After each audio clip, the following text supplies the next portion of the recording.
À la base, je suis journaliste radio et en fait, j'ai lancé un premier podcast, Culture G, en indé, tout seul, dans mon garage, comme on dit.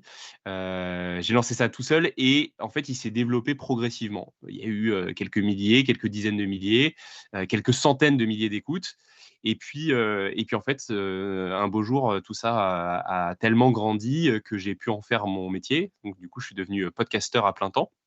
C'est-à-dire que je crée des podcasts, comme on fait du pain, hein, c'est mon travail et je gagne ma vie avec ça et puis, parce que ça continuait de se développer, j'ai commencé à travailler avec d'autres personnes, des collaborations et maintenant on est une petite équipe, et on produit plusieurs podcasts. Donc il y a Culture G qui est le premier podcast que j'ai créé, mais il y en a d'autres. Le plus important, enfin le deuxième plus important, c'est Pépites d'histoire. Donc c'est un podcast qui raconte des anecdotes croustillantes de l'histoire.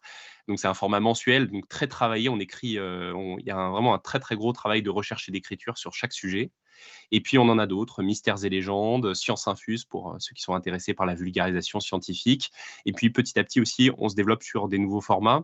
Et on est en train de développer par exemple en ce moment la série Arsène Lupin, que vous pouvez aller écouter, produit par le studio Biloba.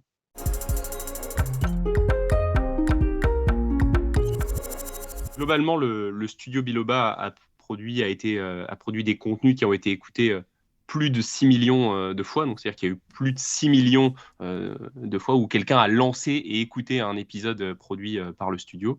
Donc, on a plusieurs podcasts. Donc, le plus important, celui qui est le plus écouté, c'est Culture G, pratiquement à égalité avec Pépites d'Histoire.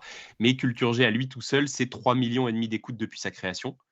Et les autres, globalement, tournent entre 200 000 à 1 million et demi d'écoutes.